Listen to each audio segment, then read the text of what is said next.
Hello YouTube, and welcome back to me, M0CSN, aka Mr. Ham Radio Deals, and this place on the interweb, which, as you know, is there where you are, and here at Ham Radio Deals HQ, otherwise known as my shack slash storeroom slash chaos. Still tidy on the other side, well, tidy-ish. Still not done that bit there, but there's no rush, is there? No point in fixing what's not broke. I know where everything is. It just looks like it should be a lot tidier, but hey oh, it isn't, so there you go. I trust to find you well on this Monday afternoon, as it is. I've been a wet day up until now. However, the clouds have cleared, the sky's gone blue, there's a little bit of sun. It's a little bit cooler than it has been. Sweatshirt, as you can see, a bit nippy. So, don't know. Is it heading out of summer? Hopefully not, but we live in hope. So anyway, trust you well. A few things happening around and about. Licensing changes apparently due. Consultations going away. People talking about things that affect us. Power increases for us. The air licenses. A kilowatt. That'll be interesting, won't it, for some people. Some of us not so, but some of us maybe. You can see a lot of issues for people with antennas and stuff, which is partly the reason for this video in some ways. It'll be interesting to see what happens. Probably brings us into line with the rest of the world, I suppose, because I think a lot of them now, kilowatt, 2 kilowatt or whatever. We're still quite low. I know the Australians got it, but they took it off them after a while because they were running riot with it. So hopefully, if we do get it, they don't do the same thing over here. And of course, there's increases in power for the foundations and the intermediate licenses on the cards.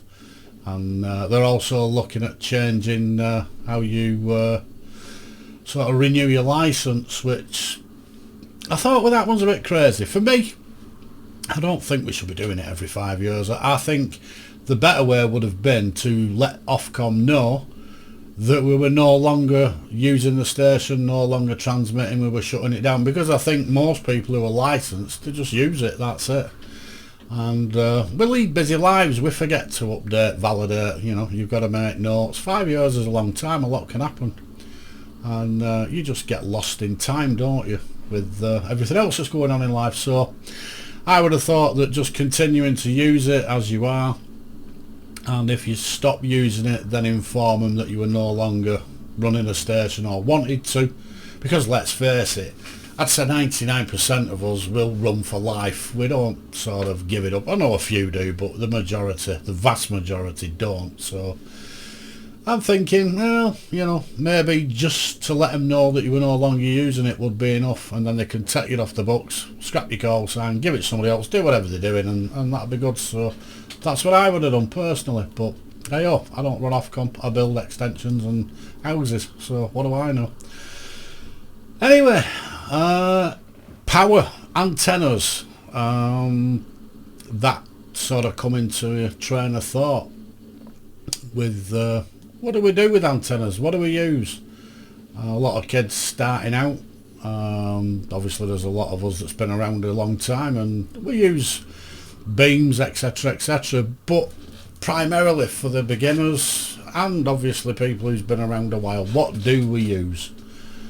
Good starting point is the G5RV wire. Most people start with a G5RV. It's cheap, it's cheerful, and it'll cover most of the bands that you want to work. Half size, 52 foot, will run 10, 20, 15, 40, 17 metres, 12 metres it'll tune. Probably not efficient on some of the bands, but for the most part it will work. And most of us can get a G5, or at least a half size 52 foot G5, we can get one up. Be a picture popping along the video very shortly for those of you that don't know what a G5 is, but basically it's just two pieces of wire, connectors, insulators on the end, and a feeder, and just run it out horizontal, or as I've done, because I obviously, like a lot more, we struggle with space. In the UK we don't have the football sized pitches for gardens like a lot of the Americans do, and Europe, in fact, a lot of European countries. Big gardens, massive footprint for antennas. We don't. The average garden in the UK maybe 20-30 foot long, so it's very difficult to get an antenna out. A G5 is somewhat, in most parts and half size, you can sort of find a way to get out. The full size 102 foot, which covers 80 metres as well, is a little bit more difficult, so don't always manage to get that. My particular G5 is inverted. It's in a V configuration, comes down like so. I've got it on a spider beam pole, which is about 60 foot tall, so the centre of the antenna is held up at 60 foot, and then the two legs come down in a vertical V configuration. And you know what, it works pretty good. I mean, over the years I've tried all sorts of messing, and the inverted VG5 was the best option, and I still use it now, and it works. It does a good job. £30, £35 for the average G5 gets most people on the air, and away you go. So you'll see the picture of the G5, give you a rough idea of what it is. I mean, obviously a lot of you will know what it is, a lot of you though won't. You know, there's a lot of new licenses coming in, they don't know what it is. So that's the G5. And obviously the other option is a cobweb, which is again very much in keeping with the G5. It's a wire dipole configuration, 5 band, looks like a rotary washing line in all honesty. Fiberglass cross poles and just a wire assembly, and again they're pre-tuned. They work 10, 15, is it 12, 17, 20. They don't cover 40 metres, but they get you on the main HF player bands, and they work quite well. And the beauty of the cobweb is they're only about 7 foot square, so you don't need a lot of real estate to put one in. Get it on a pole, 10, 15, 20 foot up, and 7 foot square in the air. It's not too bad. Neighbours don't tend to moan about it because it's not so big. So, well, like I say, pictures there of the cobweb and the G5, hopefully inserted in the video. And again, the cobweb, couple of hundred, 200, 250 pound for a new one. There's some 6 band variants out as well, but I'm not too sure about them. We've always used the 5 band and found them to work pretty good, to be honest. But second hand, £80, probably pick you one up, and it will get you on the air. And again, it's not massive, it's not big, it's not intrusive. So have a little look at that that picture and give you a rough idea of it. So we'll slope over to the Mazzoni Loop is the next offering, which is what's going to pop up in a second. Right, so there we had the G5 and the cobweb pictures there. So then the next option, and this is an option that I use at the current time, is the magnetic loop. Now, magnetic loops, I didn't for years show any interest in magnetic loops. I didn't understand them. I didn't really know what they were about, to be honest. I knew there was like a loop configuration antenna, but I didn't sort of get the general idea of it. And I looked at the size and thought, they're just absolutely useless. What's that going to do? 3 foot circle, it's nothing. You know, they just can't perform. It's impossible. So I swerved the loops for many years, and I think it was probably about 10 years ago, something like that, we got the MFJ 1788X, which is the cheaper end of the magnetic loop situation from the manufacturers at any rate. Anyway, little control unit with it for tuning it, and it'll run 40 through to, I think it's 20, 21, 15 meters. And you know what, I was absolutely astounded by it. I really was. I've got videos on the channel here of me working into Florida, Miami, etc. on 40 meters on the MFJ, which normally is only achievable by a wire of any substance anyway. And yeah, we were doing it on the loop and getting a really good signal report, 5.9, 5.10 on the MFJ. So given that it's only 3 foot in circumference and they only need to be about 5-6 foot off the ground, They're not an eyesore, they're not imposing on your neighbours, they're not imposing in your garden or anything like that. So the MFJ loop is a good option. I think they're about £650 new, something like that. They don't take a lot of power, a couple of 100 watts or something like that, but they work and they'll do the job. So if you've got real restrictions on location with antennas, a loop is a good consideration. It's a good option. Obviously moving up from the Mazzoni loop, from the MFJ, sorry, is the Serio Mazzoni Mag Loop, which is probably the Rolls Royce of loops, to be honest. They do one that covers 40 through to 10 straight. Comes with an auto tuner, etc. Built like a tank. They are phenomenally well built equipment. The loops are all seam welded 2-inch aluminium tubing. They're a beast of a thing, and they work great. I've got a Mazzoni loop, put it up 6 foot off the ground, tunes a treat, and low noise floor, which is what loops are known for, and work DX, no problem with it. Absolutely phenomenal. And you can put some power through a Mazzoni as well. Certainly put the legal limit through it, no problem whatsoever. And they work. They're great. Pete's just got one, HVD. He's just got the Mazzoni. He had the Steppir urban beam up, but he's had to take it down for one reason or another. And he's just got the Mazzoni Baby Loop, and he was on the phone this morning saying he'd worked Peru this morning and Atlanta quite easily, no problems at all. Quite surprised. Again, only 5-6 foot off the ground with the Mazzoni, and it works a treat. There's a picture there. Have a look at it, see what you think, give you a pretty good idea of what it looks like. They're not cheap. They're about 1,300 new, probably about 800 second-hand used. But Mazzoni also do a couple of variants as well. They do one for 40 metres to 80, and then they do an 80 metre one, which is bigger still. So there are options, and they do work, although they're not cheap, but then quality never is. So you've got to go with the flow on that one, haven't you?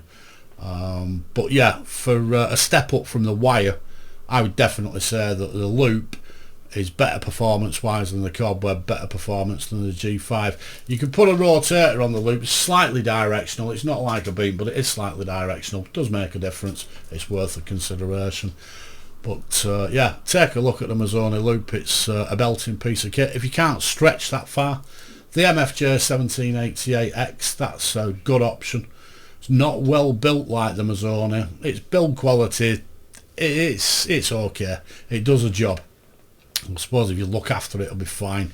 But it actually works. So you can get one of them for about 300 quid used, and it'll get you on the air, and it'll get you on the air well as well. So you know, have a look at that one and see what you think. We'll whip forward a little bit to the bigger stuff, but like I said, there's a couple of pictures there, just check it out. So Mazzoni MFJ, nice option. Now obviously that's, you know, for most people starting out, even though if you've been in it a while, the loop's not a bad option. I've had one for 10 years on and off, and to be honest with you, they're just always an handy little tool to have around you, because you just never know when you're going to need that stealth antenna that gets you on the air, keeps you on the air. So the Mazzoni is something to consider. I mean, ideally we'd all like to move forward with the beam and the tower, the rotator, etc., which I've been fortunate to have from the late 80s, towers and beams, etc. And I've had quite a few beams on the tower over the decades. Cushcraft Big Thunder X7, iGain TH3s, the Cushcraft A3, the Cushcraft A4S, with the 40 metre option on board as well. But the bloody thing was a monster. It was about 36 foot long, longest element, 18 foot boom. And well, that looks quite imposing on the tower when it's in the air. The neighbours see it, you can't miss it. You've got to have a very understanding wife, and you've sometimes got to have understanding neighbours. So a beam, even though they smash it out of the park, it's not always going to be easy for people.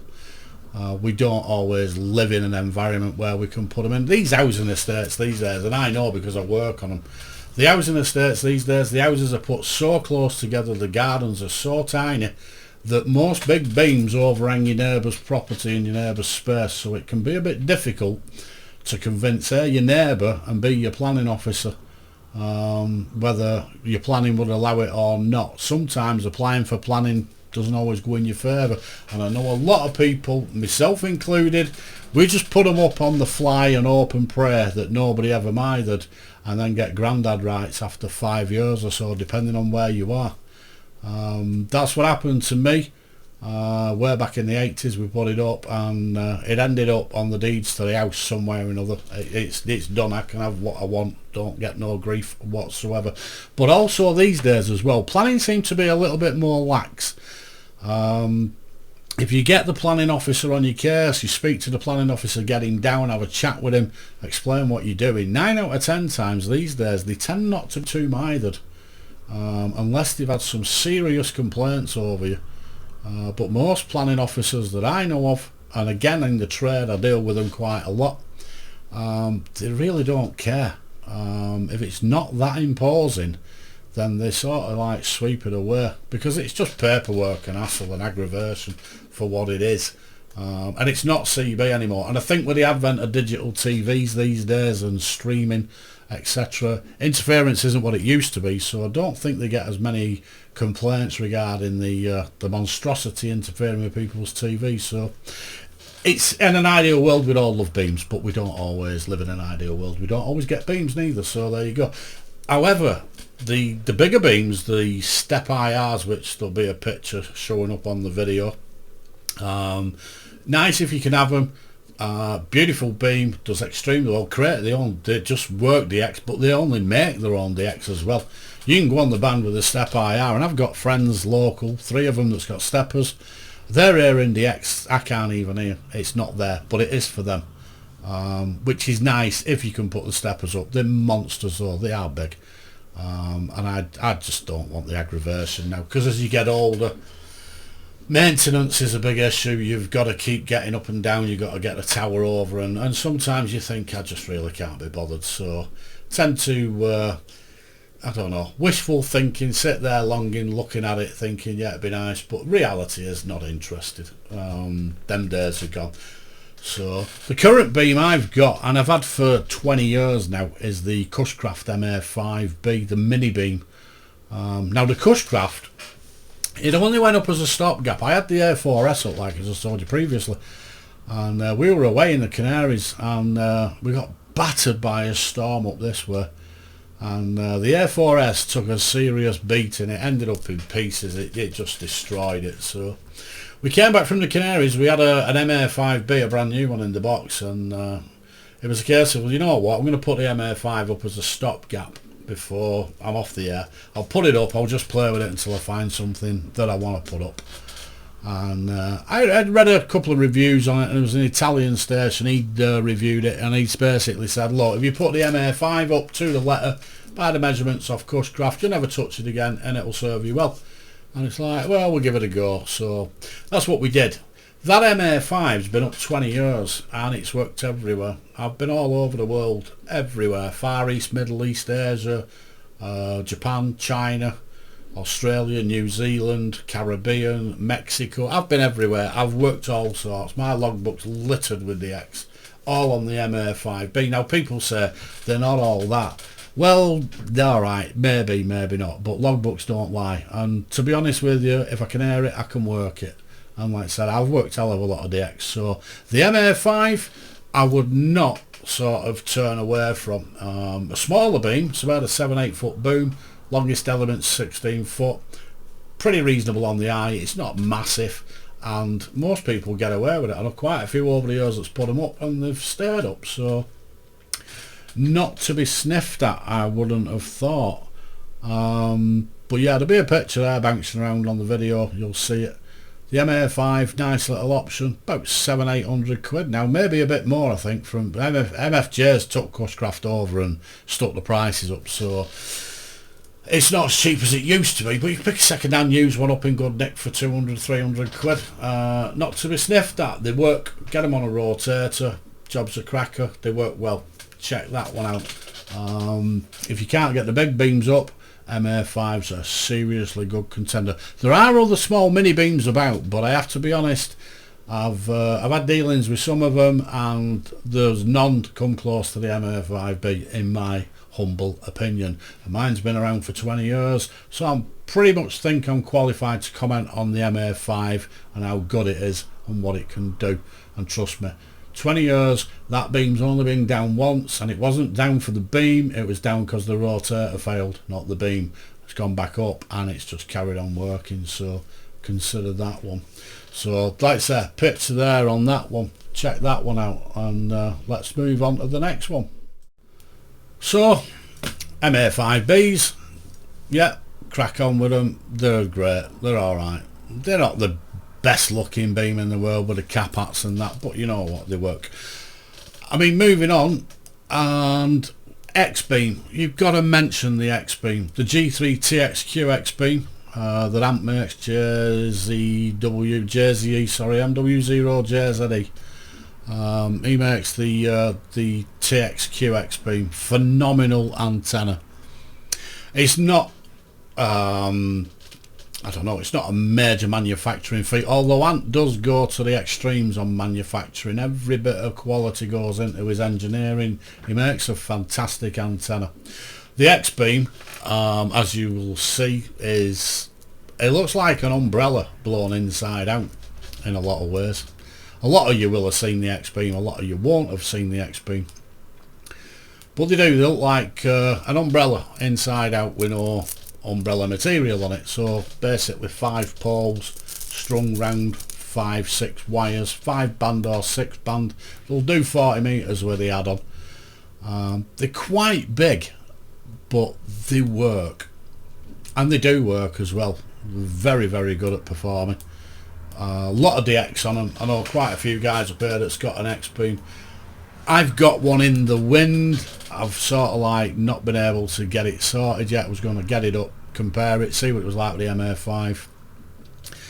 I think it'll outperform the MA5, and if it does, it'll probably stay up.